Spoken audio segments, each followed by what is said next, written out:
Good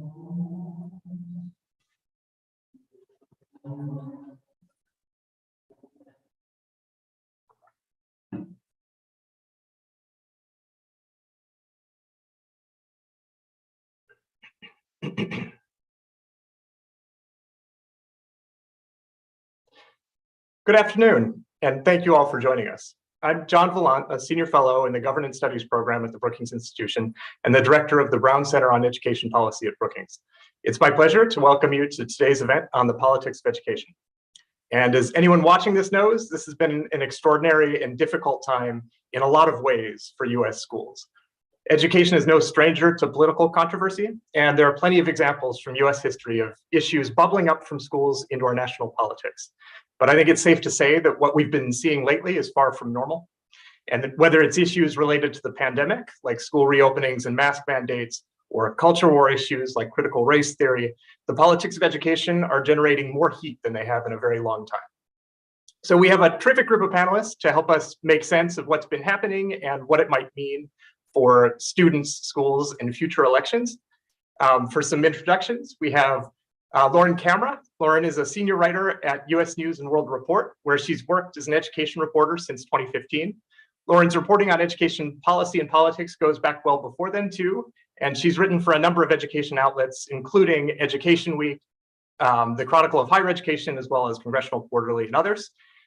Lauren covers a lot of ground with her reporting. Just over the last few weeks, she's written about topics ranging from teens' use of social media to vaccines for young children, student discipline, and what the Build Back Better plan might mean for early childhood education. Jonathan Collins is an assistant professor of education, political science, and international and public affairs at Brown University. His research examines how democratic processes can improve the educational experiences of students in low-income and minoritized communities. His research also examines the ways in which people of color, particularly African Americans, engage with American democracy. And I should note that Jonathan has been doing research that feels especially timely right now on topics like school boards and deliberative democracy. Martin West is a professor of education and the academic dean at the Harvard Graduate School of Education. At Harvard, he helps to lead the Harvard Kennedy School's program on education policy and governance, and is the executive editor of Education Next, which is a journal of education policy research and opinion.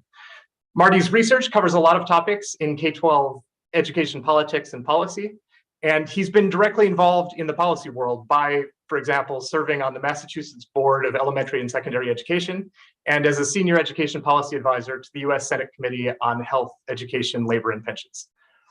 Okay, so a couple of logistical notes before we get started. We have an hour for the session. We'll have a panel discussion for the first 45 minutes or so, and then we'll turn to questions from the audience, and I'll convey those questions to our panelists. If you have questions, you can send them via email to events@brookings.edu, via Twitter at @BrookingsEd, or via Twitter by using the hashtag EduChat, which is EDUCHAT. All right, so to get started, and honestly, I feel like this has been such a wild topic that I could just sort of pose the question, what the hell, and then let you talk for an hour, but to put a little more structure around this. Lauren, I'd like to start with you, and I'm hoping you can kind of set the stage for us a bit. So you've covered national education news and politics for over a decade now. Could you tell us a bit about what strikes you about what you've been seeing and reporting on, and how the current state of affairs compares to what preceded it? How much time do we have, John? Look, I think almost all of the major pressure points you're seeing in education right now were already existing. It's just that the pandemic kind of poured accelerant on them and lit them on fire, right? So I think it might be helpful, to set the stage a little bit. Of course, at the onset of the pandemic, when schools closed for more than 50 million children, it was the lucky ones who went home with tablets and internet-connected devices and began remote learning from their kitchen tables. But that was not the reality for the vast majority of kids in the US, many whom went without any type of remote learning for months and months. We had school leaders who struggled, kind of scrambling to try to figure out how to reach their students, how to get them internet connected devices, how to feed them. We were asking a lot of schools already, and the pandemic dialed that way up in ways that a lot were just not prepared to handle. For those of us who, live and breathe in this education policy and politics world, we've been talking for decades about inequities in between well-resourced school districts and under-resourced school districts, between kids from middle income and higher income and lower income families, between students of color and white students. But the pandemic really shined a light on this in ways that hadn't been done so publicly before.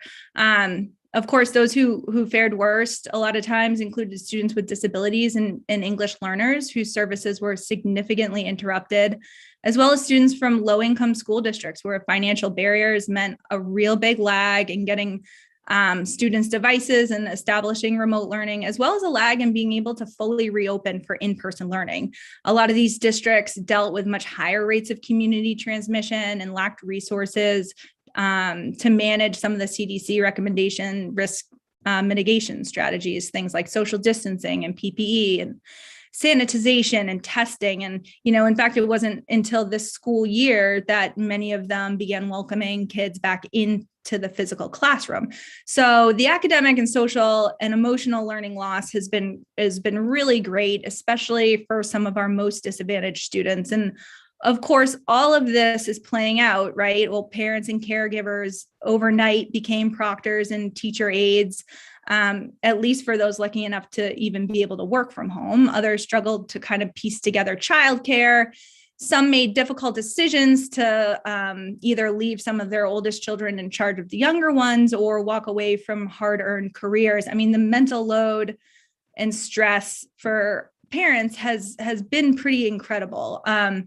Now layer on top of all of that, this national reckoning with systemic racism and inequality spurred by the death of George Floyd and so many others, the politics of the pandemic. So you're talking masking, testing, vaccinations, and now in our third pandemic school year, this intense COVID fatigue. So I like to say, part of the genius of our education system in some ways is that it's controlled locally, but in this case, it was also a bit of our Achilles heel, right? So unlike other countries that have nationalized school systems, they'll say, okay, all schools will do X, Y, and Z, end of story. Here in the US, the flavor of politics and policy where you live has largely driven and dictated what type of COVID precautions your schools are taking. All of that is to say there are a lot of angry parents out there right now. They're tired. They've been through the ringer. They all want something different for their kids, which is one of the biggest stressors. So they either still want virtual options or they don't ever want to do virtual school again. They, want schools to mandate masks and vaccinations, or they absolutely do not. They want schools to embrace a curriculum that includes more diversity, or they want to ban critical race theory. They want schools to feel safe for all students, or perhaps they want to limit the rights of transgender students. So we've reached this critical boiling over moment, and it's why you're seeing contentious school board meetings. It's why politicians are capitalizing on these issues. It's why political organizations are suddenly pouring more money than they ever have into local races. And yeah, I know we're going to explore all of that today. So I look forward to it. And thank you so much for having me. And so, Lauren, am I hearing you right that even some of the issues that aren't explicitly rooted in the pandemic feel like they probably have, it's the stresses of the pandemic that are sort of providing some fuel for them? Yeah, I would say that's correct. I mean, school boards have always been, if we're going to take the school board example, right? So school boards have always been contentious in some ways, right? You're just seeing new iterations of what they're contentious about. And as a parent who has school age children, I can tell you it's almost an easy outlet. You can see how parents could use these meetings as this moment to just vent all of their frustrations. I think the problem, and we'll get into this a lot, is in terms of politics, right? is which of those frustrations are the real frustrations that you need to listen to in a way. So there's critical race theory, there's the rights of transgender students, but there's also real issues about transportation, like school districts not really being able to figure out transportation right now because of staffing issues. There are issues with getting students with disabilities the services that they missed out on. There are issues with do we adopt test to stay policies so our schools aren't as disrupted as they are for, we're not sending home classrooms full of students, for example. I think the difficulty for politicians is getting to be sort of figuring out which ones they need to focus on. Great, thank you. So Marty, you have a slightly different vantage point when it comes to what's going on across the country, in that you've worked on the EdNext survey of public opinion, I think for more than a decade now, and studied how Americans think about schools and education policy. What strikes you about what you've seen in those polls, or kind of more generally? First, thanks, John, for the opportunity to be here today. It's great to be on the same panel as Lauren and Jonathan, and I look forward to the rest of the conversation. So let me talk first briefly about what we've seen in our own polling, and then try and link it to some of the connections that people have drawn about recent outcomes like the governor's race in Virginia. So we were in the field for our annual survey at the peak of the initial round of school closures in May 2020, and then decided to field additional surveys in both November 2020 and May 2021. That means that we don't yet have any data from this school year, nor do we have any information related to the debate over critical race theory in schools, which, to be honest, is quite a new arrival on the scene. That caveat aside, what struck me about our polling over the course of the pandemic was that there was, I guess it was that how little evidence there was that public attitudes had shifted in a big way on major questions in education policy debate. So despite a lot of speculation and claims that it had occurred, we did not see a surge in support for school choice policies, nor did we see a notable shift in attitudes toward teacher unions, which remain split on largely partisan lines. When we asked whether teacher unions made it easier or harder for schools to reopen, most people said they didn't know, which strikes those of us who follow the issue pretty closely sort of chuckle, I think. The parents did express a lot of concern about learning loss, about other adverse effects of the pandemic on their children's mental and physical health, but they also said that they were broadly satisfied with how schools were responding to the challenges posed by the pandemic. So all of this in our own data makes me a little bit skeptical of claims that the pandemic has brought about a fundamental shift on public opinion on education. And even on claims that it played a decisive role in the governor's race in Virginia, for example. The similar shift in results in the New Jersey race we saw, where education issues were less salient, makes me think that the Biden administration's struggles and the headwinds facing Democrats nationally were the real drivers of that outcome. Now, what was striking in Virginia was to see education showing up as the issue voters said was most important to their choice, something that's unusual in statewide races, much less in federal elections. And it was also striking to see the Republican candidate, Youngkin, having an advantage on education. That's another rare pattern. But I think that may be a product of what ended up being discussed in the campaign, especially after Terry McAuliffe's famous gaffe about not wanting parents to tell schools what to teach, rather than the true indicator of what drove the outcome. All that said, to some extent, it doesn't matter whether the education interpretation of the 2021 elections is correct, because leaders in both parties have already accepted that narrative and are acting on it. So you have, for example, Republican minority leader in the House, Kevin McCarthy, talking about a parental bill of rights and making the Republicans the party of education. So I think there's little doubt that we'll continue to see the issue receive a lot of attention in the 2022 midterms, in statewide and national elections, and perhaps beyond. And there's also no doubt that we've seen sharp uptick of interest in school board races, as Lauren's been describing. I guess it's just not clear to me yet whether that reflects a intensification of interest among a relatively small number of very agitated and concerned parents on a wide range of issues, or whether that reflects a more general shift in opinion. I'm not sure how general it is yet. Interesting, thanks. And I suspect we'll see that in future polling.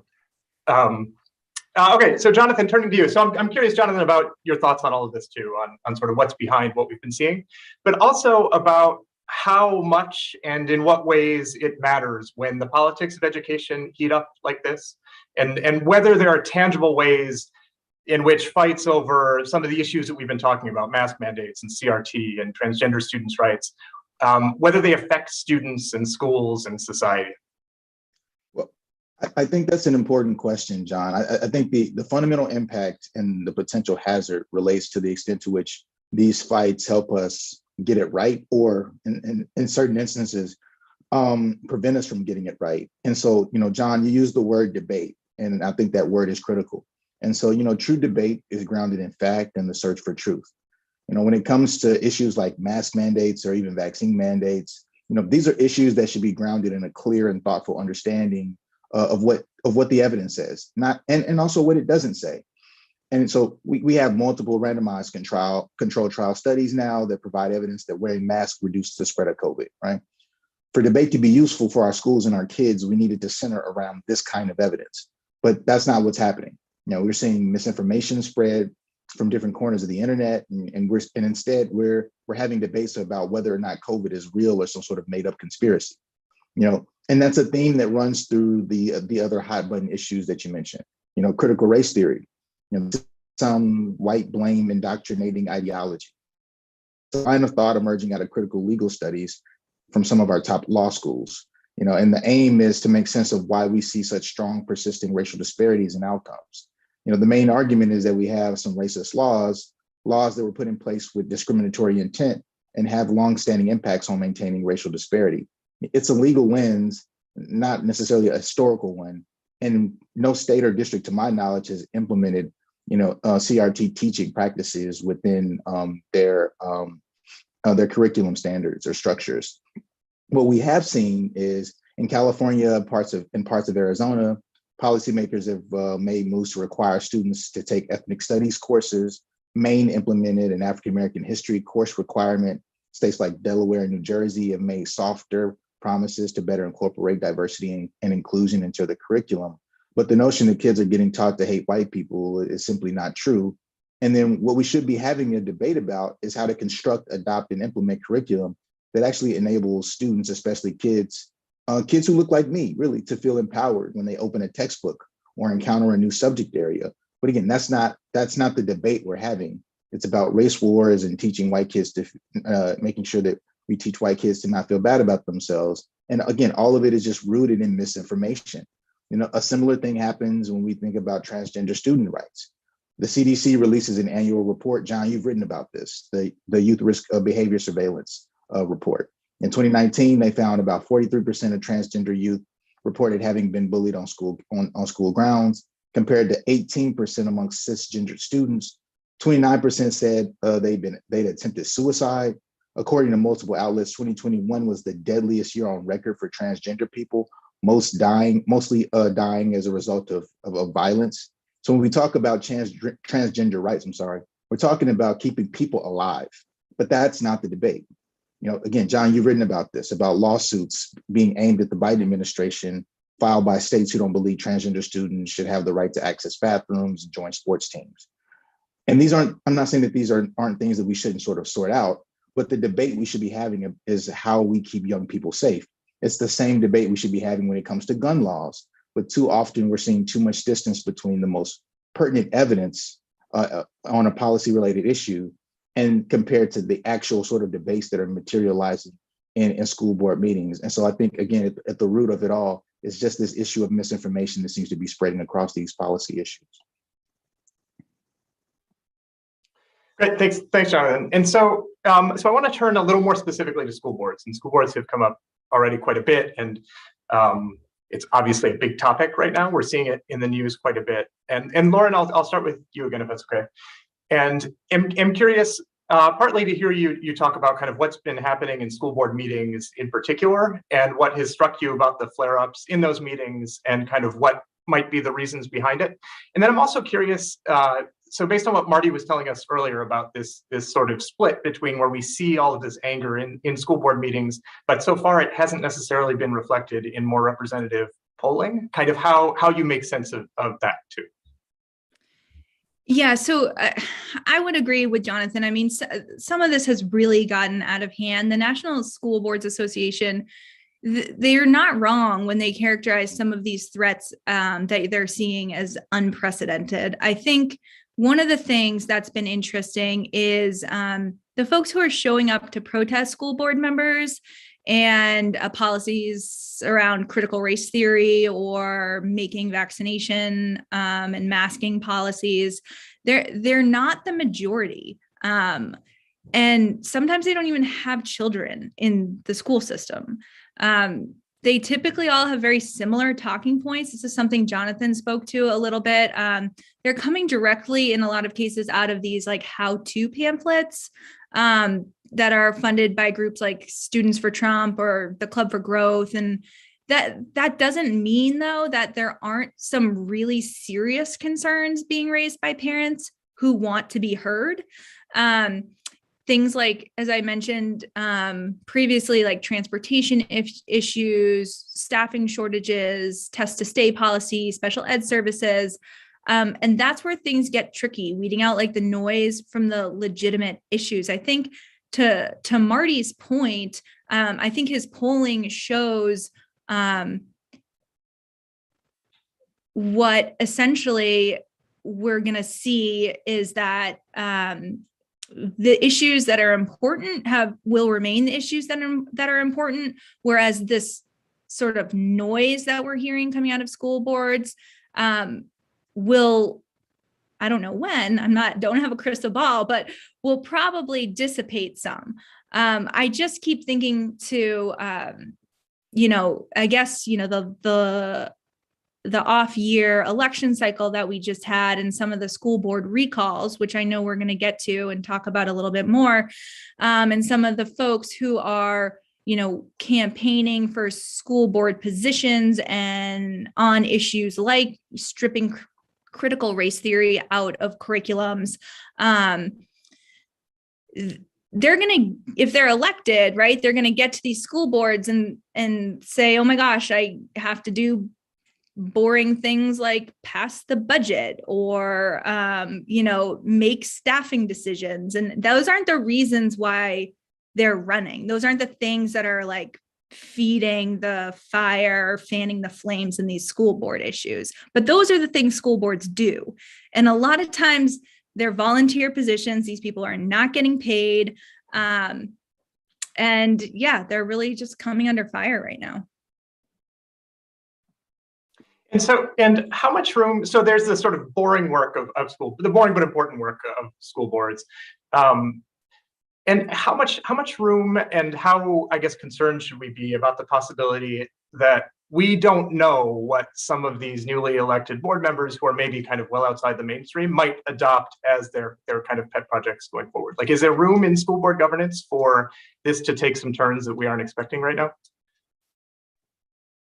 That might be a good question for Jonathan, since he's been doing so much work in it. But I mean, yeah, I'm not really sure, to be honest with you. I think if you look at some of the data that places like Ballotpedia has, they've been collecting data on the outcomes of school board elections. I think you'll see that despite an uptick in recalls and despite an uptick in people wanting to run for these seats, they're not really winning as much as sort of like the noise around them running and recalling would show. So I'm not really sure whether any of the policies that they're running on might actually pan out or not. I think a lot of places where they did win they were just very consistent with the community's sort of flavor of politics. So it wouldn't have been so controversial there. Great, thank you. And Jonathan, so as Lauren said, you've been doing a lot of research on school boards, and you have a paper I really like that asks this kind of provocative question about whether Americans actually want school boards to be in charge and kind of how we think about that. So can you tell us a little bit about how you think about local school boards as governing entities and sort of what they do and what they're set up to do well or do poorly? Sure. I think about school boards. They're kind of like the cousin that annoys us. Like they have some old habits that they can't seem to break, but it's our cousin, so we love them. Like we wouldn't trade them for anything, and then sometimes when they try to change, we're like, I think you're worse now. Can you go back to the way you were before? So that's the kind of rolling metaphor I always kind of use to sort of think about how school boards are. And so in the study, you referenced that basic question, right? Do people want school boards to be in charge? And the upshot from the paper was just that, when you present people with these alternatives that have kind of been cycled through the kind of reform churn, mayoral control, state takeover and some sort of form of state control, school councils, local level autonomy, or even this kind of more theoretical idea of federal control that, as Lauren referenced, you see more in other countries outside beyond the U.S. The modal preference is always going to be for school boards. And a part of this is just old habits die hard. We've had school boards since, early 20th century in many places. In Massachusetts, you can trace it back to late 17th century, early 18th century. We like them because we've had them. And, in theory, they provide a really unique opportunity. And this is kind of the good. Here's a chance for the everyday person, the everyday parent to have access to the policy decision-making process, right? When it comes to federal policy, we're not getting on planes and flying to DC to have direct contact with our federal lawmakers. With school boards, they offer this really localized opportunity to have contact with policy decision makers, and especially around an issue in education, which, because of compulsory education laws, most of us have had some sort of schooling experience, and therefore there's some sort of exposure there. And then when we think about education as this issue that has the ability to be really transformative, to create opportunities and pathways for mobility, just the sheer relevance of it also creates this appetite for engagement in a way that's different from some other local institutions, whether it's a city council or even a county commission. And so in theory, they have this ability to be these really incredible beacons of democracy and a vibrant civil society. Then, you add in the fact that, education has become one of the few areas where we can talk about racial and economic inequality in really meaningful and substantive ways. The potential is extremely incredible. But then, in practice, we don't usually get this. You go to a school board meeting, and I've gone to more than I wish I'd actually have gone to, but you get hyper-professionalized spaces, esoteric acronyms, parliamentary procedure, and it's just an environment that makes the engagement challenging at best and off-putting at worst. And, school board members are in a dilemma. Lauren sort of directs us towards this dilemma. School board members, they're low salaried folks, some are volunteers, and they're just looking to handle administrative affairs efficiently. But then at the same time, the pathway to strong local democracy, I think, flows through the school board. And so there's an opportunity to operate with democratic intentions, which I think, and then I argue in my work, can be very, very contagious. And there's also admittedly a danger, because now you go back to what we're seeing with CRT, Lauren mentioned the recalls, Marty mentioned the separation between these kind of hot button issues and sort of traditional preferences on the more standard issues, how things can kind of get the sort of national winds can sweep into the school board meeting space and the school board governance space and take things in a different direction. And the end result could be just what we're seeing now, which is irrational and violent, even disagreement. But I think you'll find that this is more about national politics, again, sort of barging into school board agendas than a consistent obstacle for school boards to overcome. And so, I think we have to ask ourselves with school boards, Do we think we're going to be able to solve the biggest problems facing our school systems without substantively engaging our communities? Because that's what the school board essentially represents, this opportunity to have substantive engagement with local level community members. Can we close achievement gaps without this? Can we equip students with knowledge and skills that they need to live happy and fruitful lives without this opportunity for substantive engagement? I think the answer is no. I think that the reason why these alternatives fail is because the answer is no. But I think the idea that the answer is yes is one of the reasons why we still have school boards intact, sort of flaws and all. So it's kind of a story of old habits die hard, but I think we're constantly allured by the potential of what school boards can become. Thank you. And Marty, kind of same question to you. I'd love to hear your thoughts on school boards as institutions and what they're sort of equipped to do well or poorly. First, I have to say I love Jonathan's cousin metaphor, and I'm going to start using that in my teaching every year. So I'll give you credit. Look, one idea that hasn't been introduced yet that I think is important to keep in mind, especially at a moment in our national conversation where there's been a lot of attention to the issue of voter rights and voter rights suppression, is that as I think about the school board election system that we have in the United States, it's really largely designed as one big effort to limit electoral participation in school board elections. If you go back to the administrative progressive reforms that really shaped our current institutions of local control and education at the start of the 20th century, and Jonathan was referring to sort of that period, a big effort was made to change the dates of school board elections so that they would be off cycle in not held at the same time as statewide and national elections. They were made nonpartisan in I think, good faith attempt to try to, separate the governance of schools from broader partisan politics, but in a way that means that they don't benefit from the mobilization efforts that play such a big role in driving voter turnout.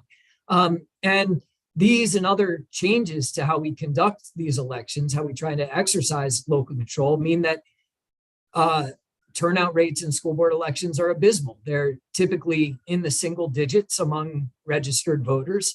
And recent research by Vladimir Kogan at Ohio State and others shows that turnout's not just low, but highly uneven, with voters of color in particular disproportionately unlikely to participate relative to their share of the population, much less their share of students served by public schools. And so I sort of share Jonathan's desire to find a way to reinvigorate school board governance.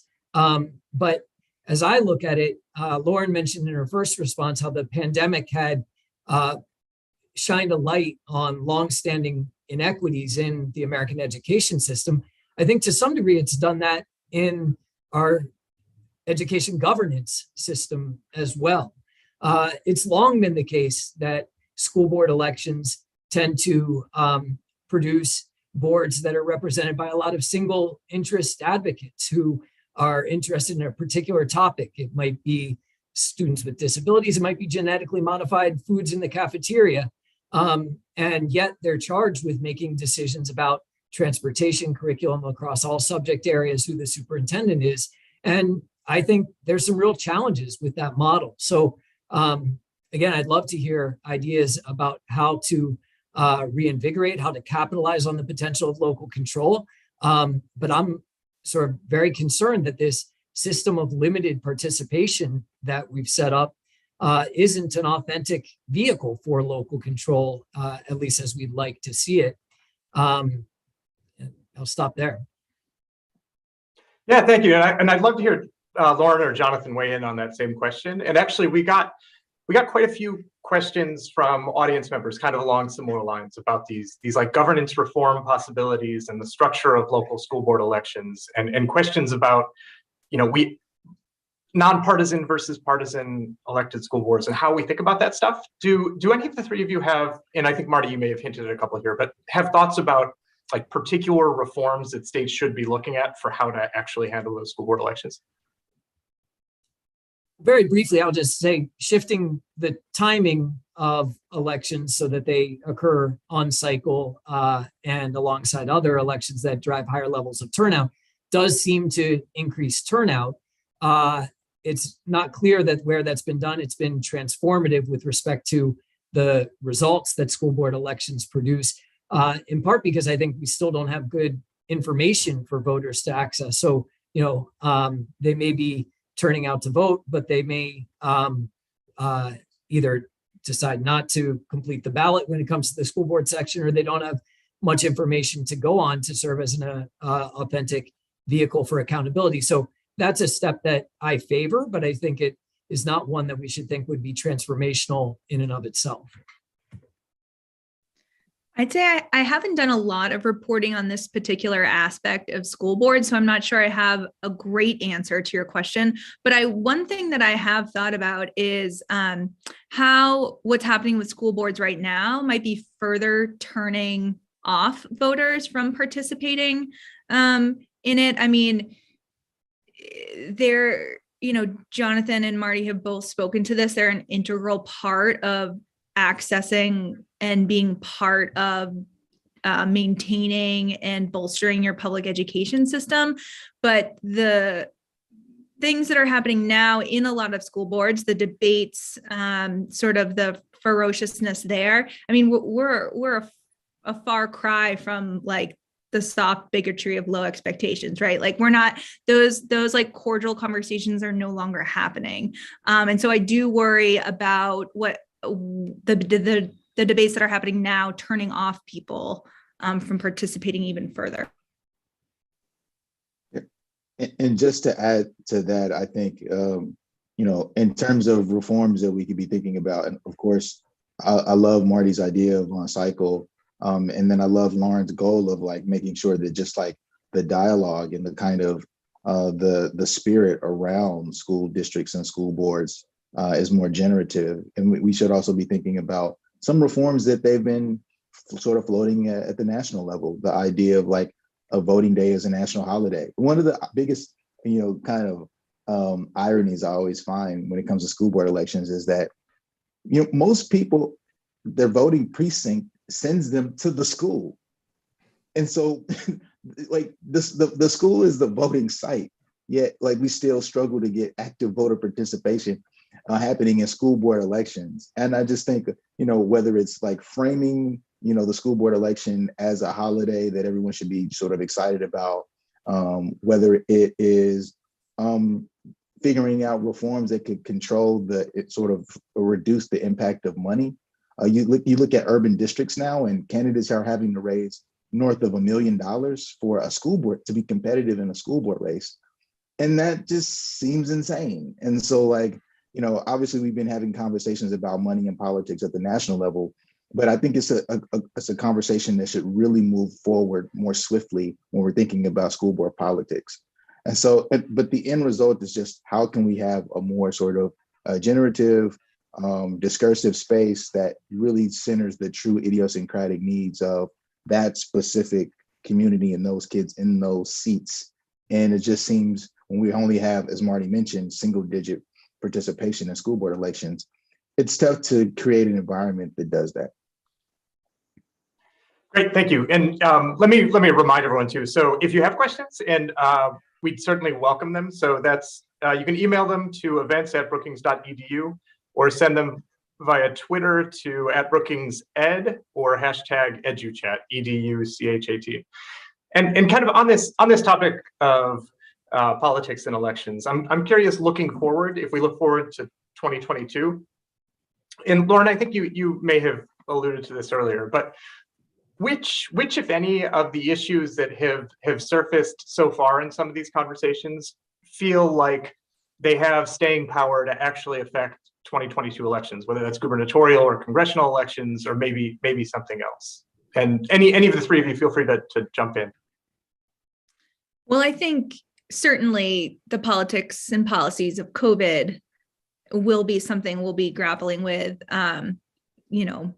both in schools and in politics and in campaigns for a while. Obviously, we're seeing some new variants right now. I don't think we're going to be getting rid of this reality for a little while. So I would bet all my money on, COVID policies, masking in school, vaccine mandates, playing or continuing to play a big role in some of these races. And frankly, I know a lot of these culture war issues are like flashes in the pan a lot of times, but it seems like critical race theory has some legs, and I would not be surprised if this issue continues on. I think Democrats will want to turn it into, a more of a focus on inequity more generally, and point to some of the things that the Biden administration is trying to do to drive equity with some of the extra federal aid that school districts are seeing.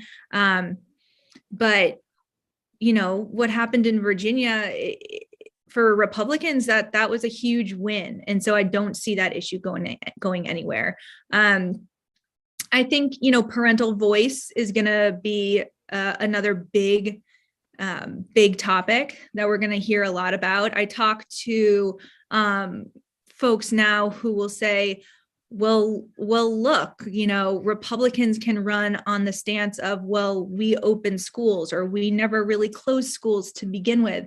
And I think that, at least at a national level, is something Democrats are going to have to start dealing with.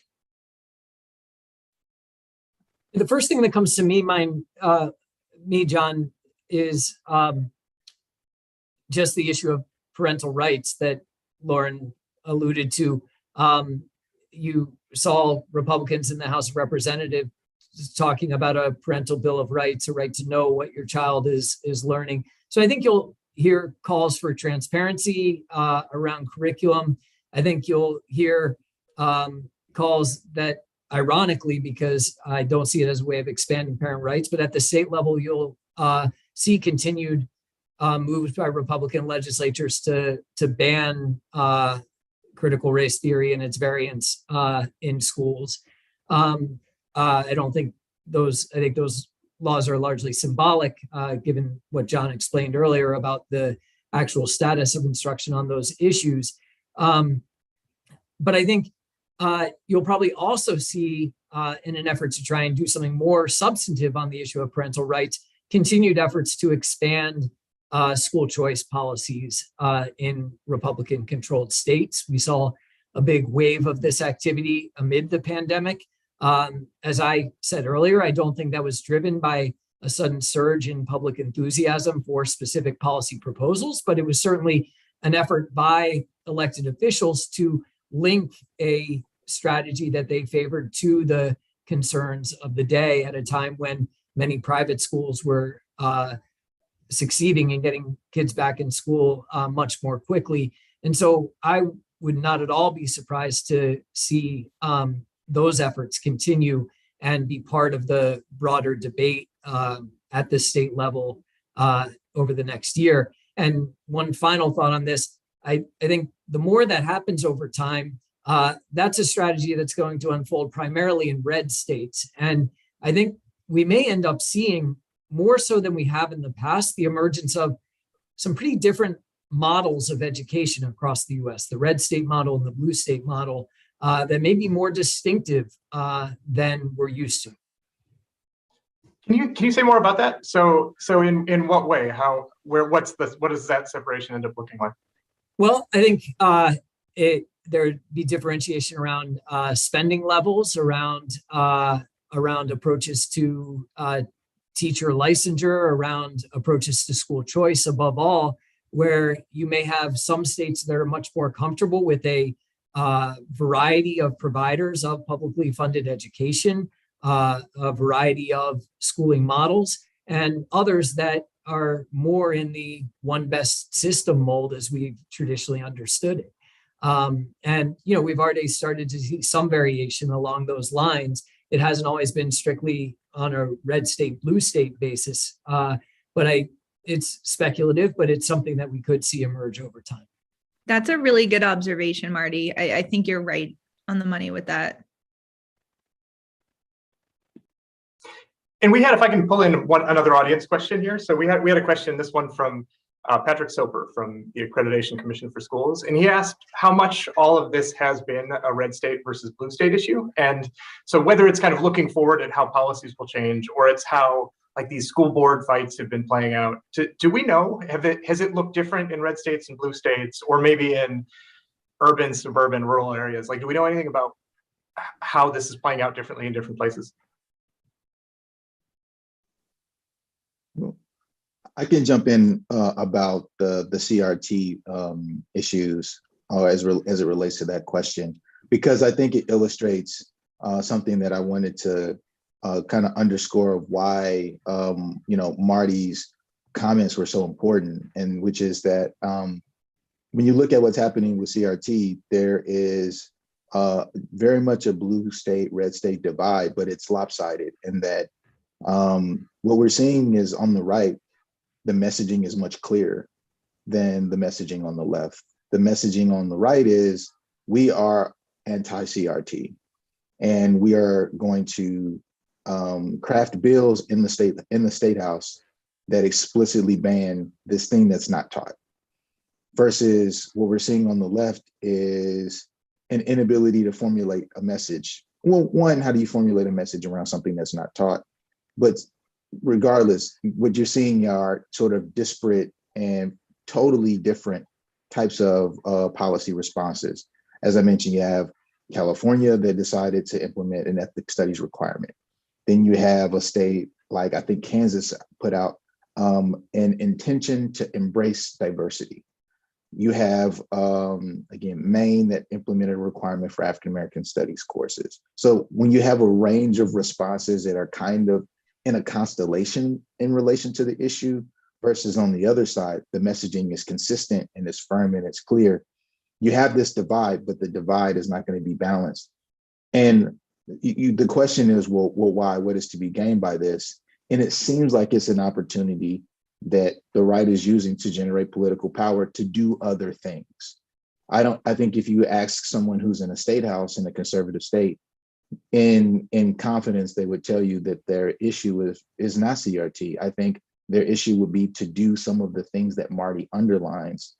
But the conversation, what gets parent groups excited, what gets people turning out, I guess, to the Virginia gubernatorial election, which an interesting thing about the Virginia's race was this is one state that hasn't done anything pro or anti with respect to CRT. Their state house, I don't think, has even taken up any sort of debate around CRT, yet it becomes one of the primary issues that bubbles to the top during the gubernatorial race. So you can start to see how, these things are being used as kind of like political baiting, but it turns in terms of policy. What we're seeing is the folks on the right want to use this as opportunities to make the kinds of policy changes that they want to make. And you'll see that those policy changes aren't really related to the thing that we're talking about on the campaign trail. This is my speculation. Yeah, and all three of you have mentioned the Virginia gubernatorial race, and I'm curious what you think. And Jonathan, you just mentioned the Democratic Party's struggle to articulate anything on those issues. I'm curious if any of you think that there are certain lessons that either the Democratic or Republican parties are drawing from what happened in Virginia that we might see going forward in some of these races. Well, certainly, I would say you can't say that parents shouldn't have a say in their children's education, right? This is now like the famous gaffe from McAuliffe, complete unforced error. I mean, that's going to be something that haunts Democrats for the next few election cycles, probably. But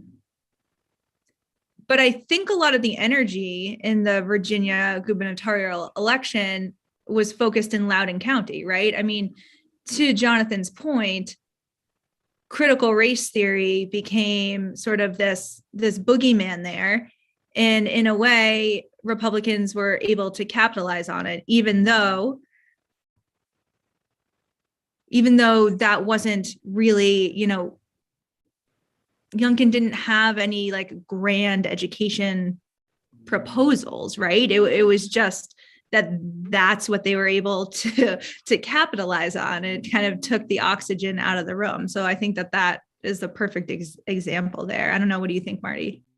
Well, someone sent me a Democratic strategist report recently analyzing the Virginia election based on a series of focus groups, and their interpretation of the parents' gaffe was that the problem with it was that it played into an existing narrative that Democrats weren't listening to parents when they kept schools closed for too long, and that they had sort of not been sufficiently responsive to the community. And so I think that's the lesson that Democrats are drawing from it, that they need to not come off as the party of, technocratic expertise that is not sufficiently attentive to what parents want.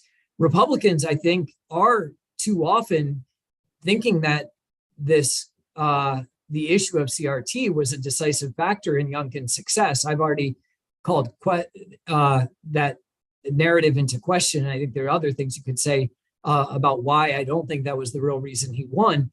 I think if Republicans draw that lesson, it'll be the wrong one, because I've seen other polling recently from groups like Echelon Insights that say, look, like 80% of the country wants a honest, critical presentation of American history in K-12 schools.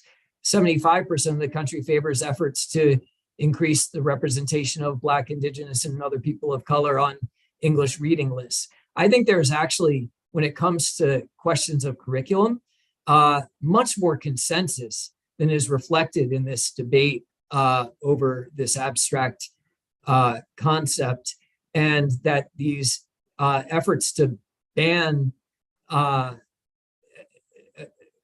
I don't know what to call it, but ban this approach in K-12 schools are likely to backfire, that they're actually not going to appeal to a broad range of voters. And we got, so there was sort of a group of questions that we got that are kind of along these lines, and about what it is that districts or school boards can do to sort of turn down the temperature a little bit and try to get things done and make sure that people are getting what they want. So to read a couple of those questions and then jump in on any of these. So we have one from Janine Burke, who's the president of the Stanford Board of Education, and she asked about de-escalation strategies, like what kinds of things could a school board do if it were trying to turn down the temperature a bit. William Maxwell from Great Decisions: should schools communicate about how they will teach about race and distinguish that from CRT? And so I'm curious for those we have with us who are working in schools and working on these issues and have things they need to do, how do you operate in an environment where everything feels so touchy?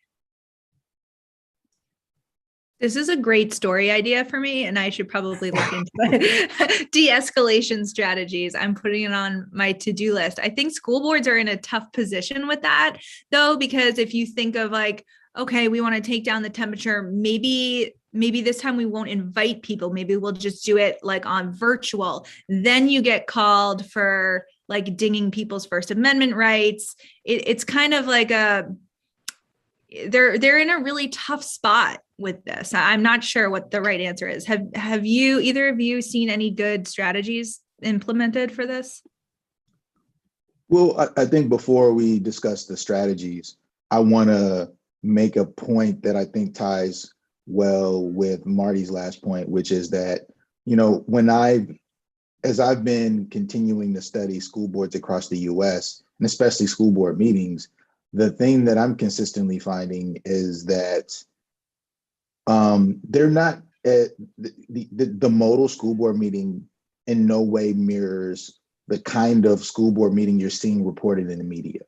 You're still seeing school boards sit down and have very pragmatic conversations about, very idiosyncratic issues related to districts. They're still approving contracts for vendors and contractors. They're still,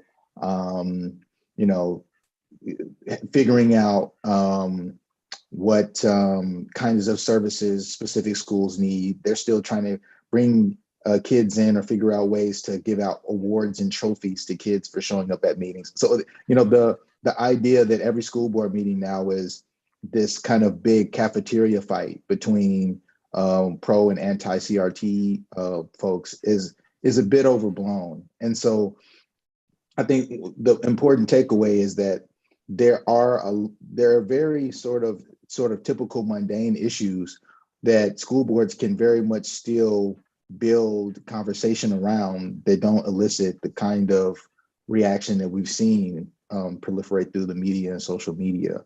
But the fundamental question, though, is what do we do when we have people show up at these meetings and essentially try to hijack them with these questions about or things that I think are pretty much driven by their sort of national politics and ideology. What do we do in those situations? How do we handle that? How do we handle that in a way that respects their rights to participate, but then at the same time allows the administrative business to flow, and honestly keeps the school board environment as a space where you invite people and you want them to come and express concerns that are directly related to kids in the schools in that district. So that's the challenge. Hard one, yeah. And then we got some questions about teachers and teachers unions too. So to read a couple, I have one from Jennifer St. Clair, who's a special ed teacher in the Santa Fe Public Schools. What do recent events mean for teachers? And then one from Melissa Lyon at Brown University. How do you think teachers unions and or strikes have intersected with partisan polarization to either dampen or exacerbate hostilities?